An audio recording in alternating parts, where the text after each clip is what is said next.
Saudações, eu sou o professor Charles Camilo e nessa videoaula falaremos sobre o tema NAFTA, ou popularmente como nós conhecemos, Tratado Norte-Americano de Livre Comércio. Nessa aula número 1, nós falaremos sobre os Estados Unidos da América e o seu papel dentro do NAFTA. A nossa aula ela se divide nos seguintes tópicos: introdução, integração econômica entre os Estados Unidos e o Canadá, formação territorial dos Estados Unidos, a economia norte-americana e o espaço urbano e industrial dos Estados Unidos. Eu desejo a todos uma boa aula.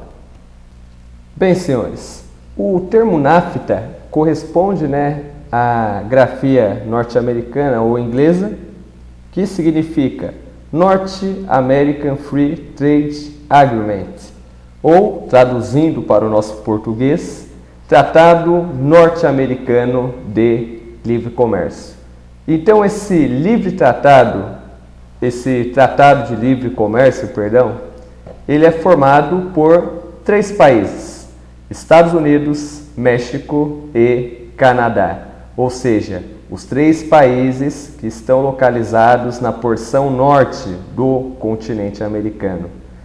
Esse tratado, que deu origem ao NAFTA, ele foi firmado em 1992. E nós temos que levar em consideração que o objetivo do NAFTA é facilitar as transações econômicas entre os países membros, abolindo as taxações sobre a circulação de mercadorias ou produtos. Então nós temos que levar em consideração que o objetivo do NAFTA é simplesmente o livre comércio.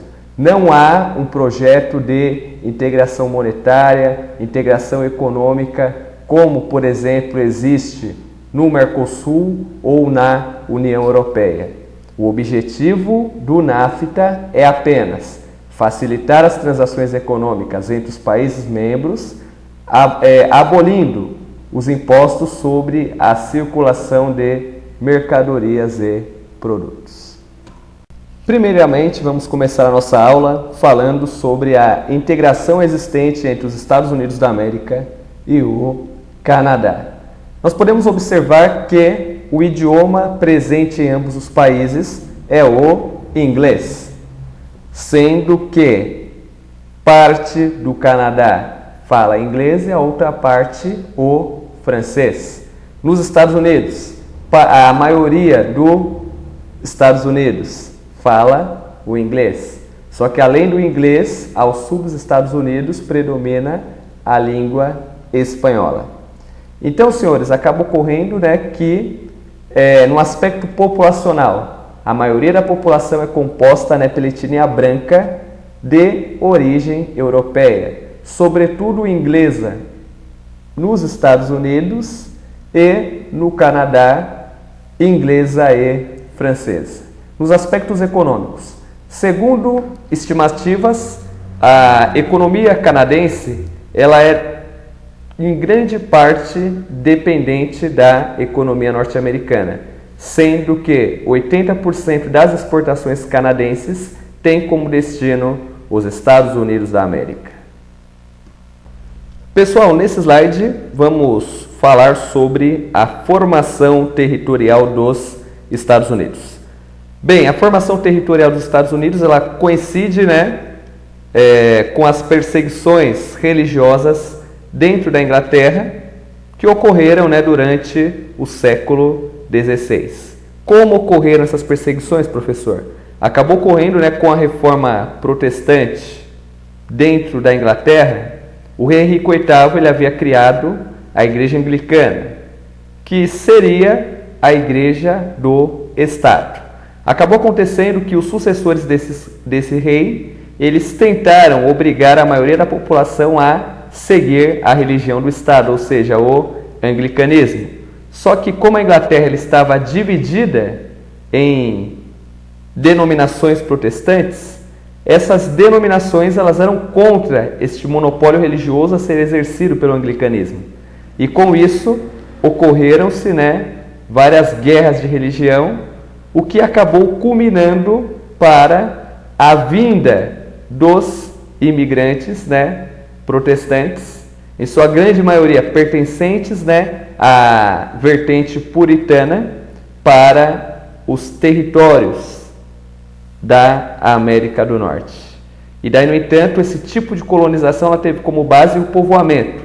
Foi diferente do processo de colonização e de exploração que ocorreu na América Latina. O objetivo da colonização de povoamento era simplesmente arrumar um local onde que os puritanos pudessem exercer a sua fé protestante sem ser interrompidos. Então acabou acontecendo, né, que dentro deste processo, até o século XVII, a Inglaterra ela não tinha uma certa preocupação com o desenvolvimento da colonização na América do Norte. Inclusive, essa não intromissão da Inglaterra na colonização norte-americana, ela ficou conhecida como negligência salutar. Então, ou seja, a Inglaterra ela admitia o domínio colonial sobre as 13 colônias da América do Norte. Só que, porém, a Inglaterra ela dava uma certa autonomia para que as colônias se desenvolvessem de forma independente. Porém, essa não intervenção ela desapareceu, pois entre os anos de 1756 a 1763 houve a Guerra dos Sete Anos, um conflito no qual Inglaterra e França disputaram colônias na África, na América e no território asiático. Acabou acontecendo que a Inglaterra ela venceu a Guerra dos Sete Anos, ou simplesmente Guerra Franco-Indiana, recebeu como recompensa a Índia e parte do território canadense. E com isso, acabou acontecendo que mesmo vitoriosa, a Inglaterra ela passou, né, a ficar endividada e a sua economia passou por uma crise financeira. E com isso a solução era fazer o quê? Era apertar o cerco sobre as colônias, introduzindo leis para a arrecadação de impostos. Então, dentre as leis que acabaram culminando com o processo de independência, nós podemos citar a Lei do Selo, no qual toda a correspondência e toda a publicação redigida dentro das 13 colônias deveria possuir um selo do governo inglês que deveria ser comprado. Aí, além disso, nós temos também a Lei do Açúcar. Pela Lei do Açúcar, todo o açúcar consumido pelos colonos norte-americanos deveria ser de colônias inglesas. Daí, além disso, nós temos a Lei do Chá, que obrigava os colonos norte-americanos a consumirem o chá produzido pela Inglaterra. E dentro desse processo acabou ocorrendo, né, que essas leis elas acabaram culminando com o processo de independência. Então, os colonos norte-americanos eles iniciaram os conflitos contra contra a Inglaterra, e os Estados Unidos da América, né, eles redigiram a sua declaração de independência. O autor da declaração de independência foi Thomas Jefferson. E o ano da declaração foi 4 de julho de 1776, ou seja, 4 de julho de 1776 é comemorado como o dia da independência dos Estados Unidos. Então acabou acontecendo que inicialmente os ingleses eles começaram a tirar vantagem do conflito. Só que, porém, na etapa final do conflito, os colonos eles receberam o apoio das nações inimigas da Inglaterra, como França, Espanha e Holanda. Com a ajuda estrangeira, os Estados Unidos conseguiram vencer a Guerra de Independência. E daí, no entanto, a Inglaterra ela reconhece a independência dos Estados Unidos com a assinatura do Tratado de Versalhes. Então, essas 13 colônias, elas tornaram-se os Estados Unidos da América. Depois de formada essa nova nação, organizou-se as leis através da Constituição de 1787, que teve como características o federalismo, o presidencialismo, a separação entre os três poderes, executivo, legislativo e judiciário, só que, porém, o tipo de voto era o voto censitário. Mulheres e escravos eram impedidos de votarem, ok? Então vamos seguindo adiante. Pessoal, após a consolidação da independência, com a organização das instituições, os Estados Unidos eles lançaram a sua expansão. O que acabou influenciando essa expansão foi a ideologia do Destino Manifesto.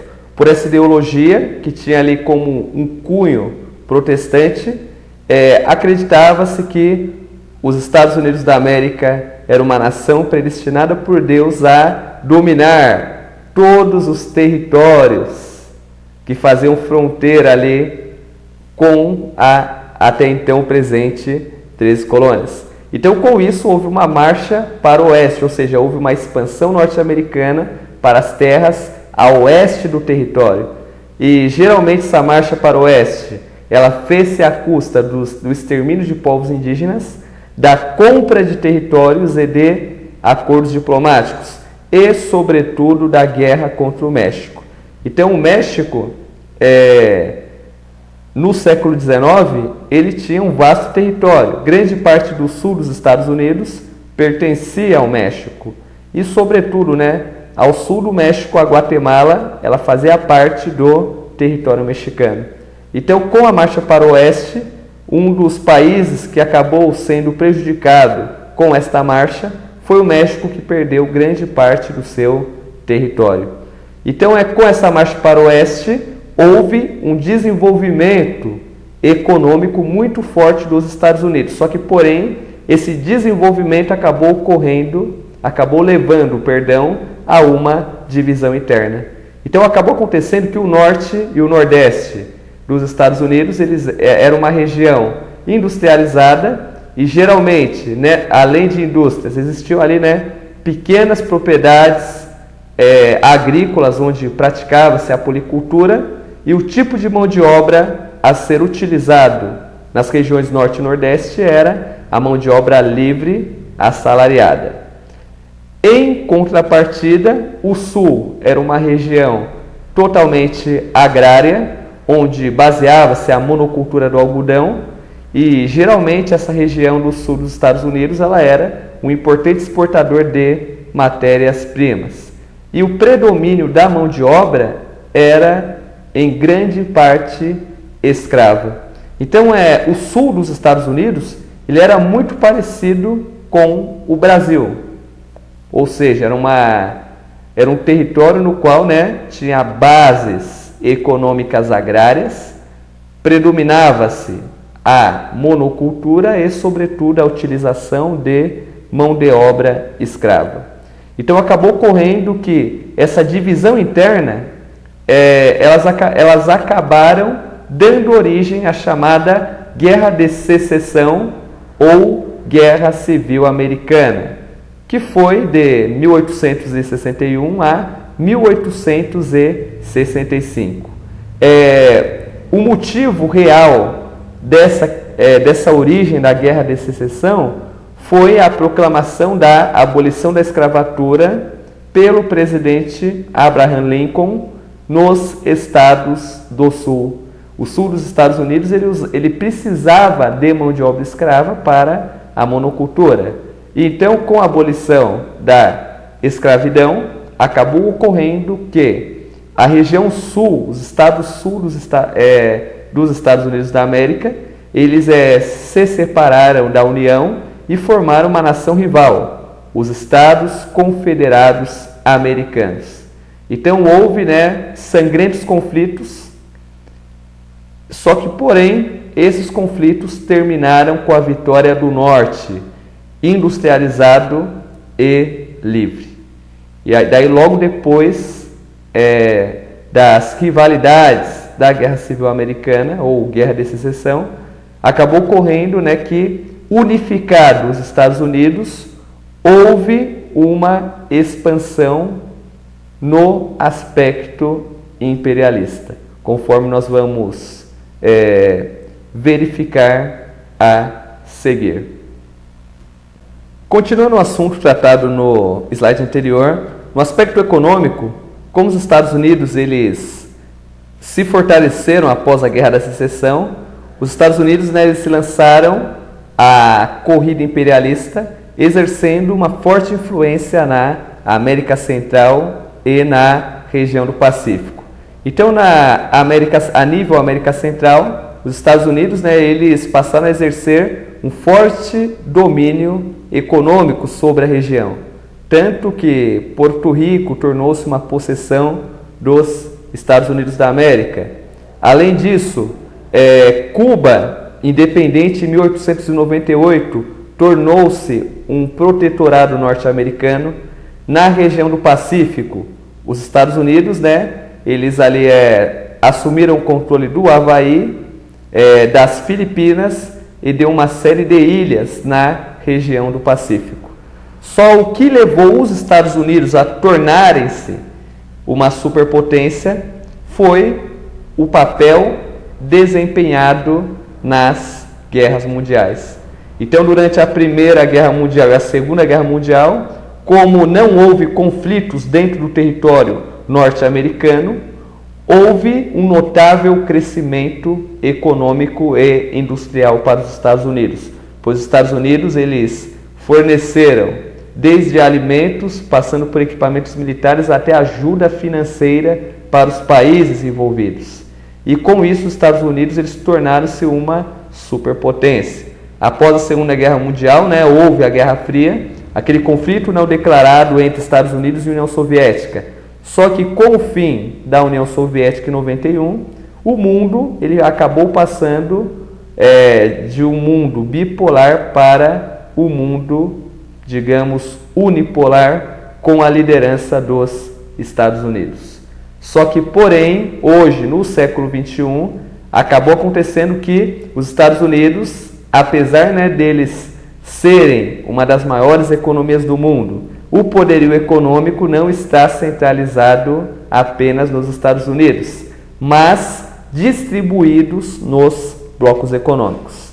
Mas na questão do poderio militar, os Estados Unidos eles continuam ainda a ser a superpotência militar. Por quê? Porque os Estados Unidos ele é um dos únicos países do mundo que possui forças militares em todo o mundo. Tanto que os Estados Unidos eles possuem, né, um dos maiores contingentes de forças armadas do mundo. Ok? Continuando a discussão sobre os aspectos econômicos, hoje no século XXI calcula-se que o valor da produção das empresas multinacionais norte-americanas atinge a casa de $1 trilhão ao ano. Então acaba acontecendo que hoje no século XXI, né, a maioria das multinacionais são norte-americanas. E o valor anual de lucros dessas multinacionais, basicamente, elas atingem a casa de $1 trilhão ao ano. E com isso, com esse desenvolvimento econômico, digamos, expressivo, os Estados Unidos eles ocupam a posição de maior importador do mundo, ou seja, é um dos países que mais importam, sobretudo, matérias-primas para a confecção de seus produtos. E a sua moeda, o dólar, possui referência internacional. Tanto que uma das moedas utilizadas, né, a nível internacional, sobre importação e exportação, é o dólar. Isso quando nós tratamos, né, a nível América. Porque se nós levarmos em consideração a nível Europa, o que predomina, né, é o euro. Se nós trabalharmos com a questão asiática, o ien. Então, nós temos que levar em consideração que, a nível mundo, o dólar ele possui uma referência internacional. E acabou acontecendo, né, que nos aspectos agrícolas, a agroindústria norte-americana é a mais extensa e a mais desenvolvida do mundo. Então a agricultura norte-americana ela é totalmente desenvolvida e, sobretudo, mecanizada.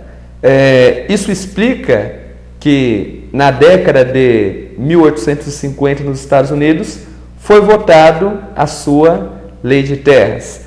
Essa lei de terras, contrária da lei de terras que ocorreu aqui no Brasil, que limitou o acesso da terra, nos Estados Unidos a lei de terras ela facilitou o acesso à terra para os pequenos produtores. Então é por isso que hoje os Estados Unidos eles possuem a maior agroindústria do mundo, porque os Estados Unidos ele realizou a sua reforma agrária, digamos que na década de 1850. É que conforme nós sempre achamos que reforma agrária é uma característica de países socialistas, nós estamos errados. A maioria dos países desenvolvidos e capitalistas, eles realizaram suas reformas agrárias. É claro que não houve uma doação de terras, mas uma facilitação para que o povo adquirisse suas terras. Dentre os produtos da agricultura norte-americana, nós podemos citar, né, a produção de soja, trigo, milho, algodão, amendoim e de frutas cítricas. Nesse slide falaremos sobre a organização do espaço urbano industrial dos Estados Unidos da América. Bem, senhores, até a década de 1970, a parte centro-norte da costa leste dos Estados Unidos era a parte mais urbanizada e industrializada do país. Lembrando que a costa leste ela foi núcleo dos Estados Unidos da América, pois foi na costa leste onde se localizavam as 13 colônias, embrião dos Estados Unidos da América, ok? Não se esqueçam dessa informação. Então acabou acontecendo, né, que como a costa leste dos Estados Unidos era uma área muito povoada e urbanizada, formou-se nessa região a maior megalópole do mundo, com 600 quilômetros de extensão. Essa megalópole ela se estende da cidade de Boston até a cidade de Washington, a capital federal.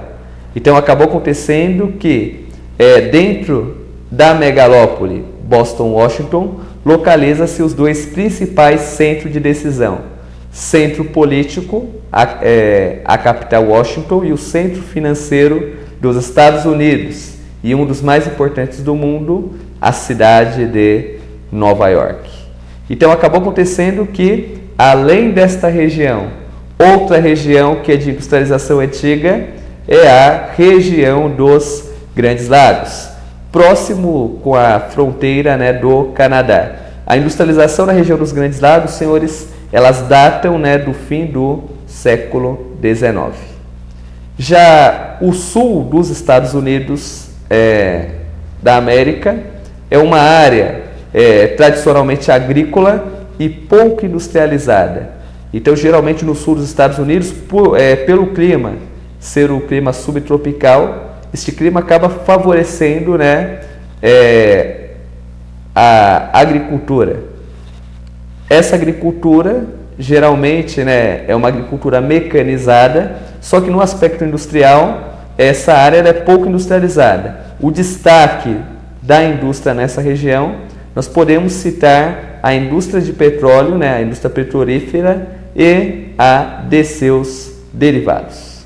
Continuando, a costa oeste dos Estados Unidos, banhada pelo Oceano Pacífico, ela iniciou seu desenvolvimento industrial após a Segunda Guerra Mundial, tornando-se um grande polo tecnológico. Os Estados Unidos, durante a Segunda Guerra Mundial, eles tinham receio de que o seu território fosse invadido ou sofresse um possível ataque. Então acabou acontecendo, né, que os Estados Unidos eles resolveram, né, espalhar o seu parque industrial para as demais regiões do território norte-americano. E, sobretudo, né, o seu polo tecnológico para a costa oeste do Pacífico. E daí, no entanto, acabou, com o fim da guerra, essa região se desenvolvendo muito, tornando-se o principal polo tecnológico, destacando a ação do Vale do Silício. Tanto que, dentro da costa oeste dos Estados Unidos, nós podemos destacar as indústrias bélicas, de componentes eletrônicos, de aparelhos elétricos e eletrônicos e as indústrias de tecnologia. Tanto que nesta região da costa oeste, o governo desenvolveu vários tecnopolos, indústrias de alta tecnologia que são associadas aos principais centros universitários da região. Então acaba acontecendo que essas indústrias da área de tecnologia, elas já recrutam os melhores alunos das universidades para os seus quadros de funcionários. E daí, no entanto, nessa primeira parte da nossa aula termina aqui. Eu agradeço a oportunidade de todos e até o próximo episódio.